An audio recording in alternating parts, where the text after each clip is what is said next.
అలాగే. ఏమిట్రా ఇది? ఇప్పుడు హాస్పిటల్లో ఉంటే చంద్రకి రిలీఫ్ ఉండలేదు బాబు. ఏదో వాతావరణంలో కొంచెం మార్పు వస్తే బాగుంటుందని ఇంటికి తీసుకొచ్చాం. మీ అందరి మధ్య ఉంటూ మీతో తిరుగుతుంటే త్వరగా రికవర్ కావడానికి అవకాశం ఉంది. ముఖ్యంగా ఆ అమ్మాయిలో స్పందన రావాలి. దానికోసమే మనంతా ప్రయత్నం చేద్దాం. అతనేనా? అవును సార్.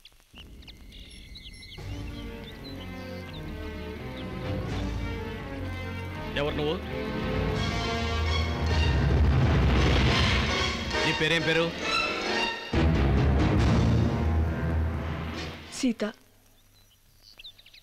సీతారామారావు, రాజమండ్రి.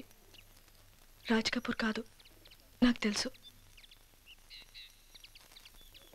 ఇతను సీతారామారావా? నీకు ముందే తెలుసా? మరి రాజ్ కపూర్ ఏమయ్యాడు?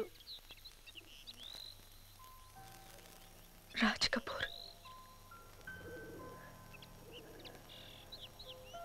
మన ఫ్యాక్టరీలో లేబర్ ప్రాబ్లం వచ్చినప్పుడు సాల్వ్ చేయడానికి వచ్చిన పోలీస్ ఆఫీసర్ రాజ్ కపూర్. చాలా అమాయకంగా ఉండేవాడు. తెగ జోకులు వేసేవాడు. ఎప్పుడు నవ్వుతూ ఉండేవాడు. నా డాన్స్ ప్రోగ్రామ్స్ అన్నిటికీ వచ్చేవాడు. నాతో అన్ని విషయాల గురించి మాట్లాడేవాడు.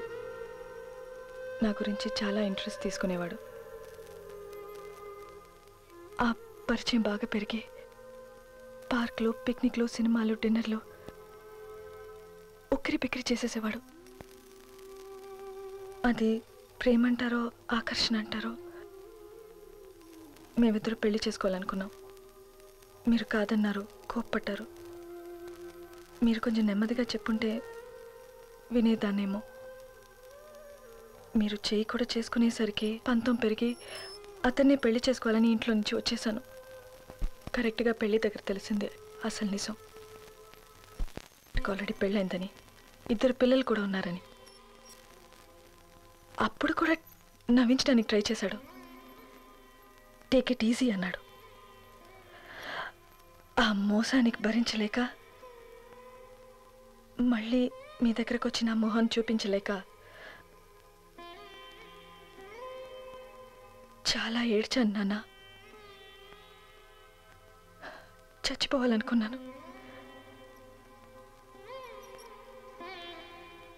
అది కూడా చావు బ్రతుకులో ఉన్న నన్ను సీతారామారావు గారు కాపాడారు. హాస్పిటల్లో అడ్మిట్ చేశారు. జరిగేవన్నీ ఎప్పటికప్పుడు చెప్పేవారు. చాలా బాధపడేవారు. మంచి మనిషి నాన్న. రాజ్ కపూర్ని చూశాక సీతారామరావు గారిని చూస్తుంటే ఇలాంటి మనుషులు కూడా ఉంటారా అనిపించేది. తను మన్నే మోసం చేయలేదు నాన్న.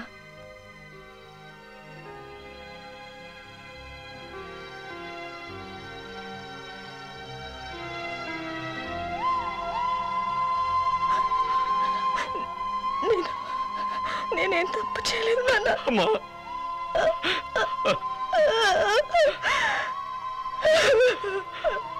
ఊరుకోమ్మా, ఊరుకో.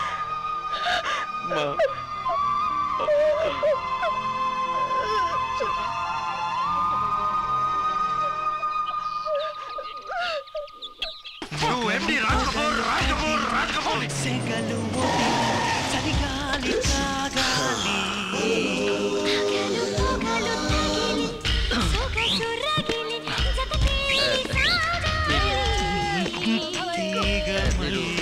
రాజ్ కపూర్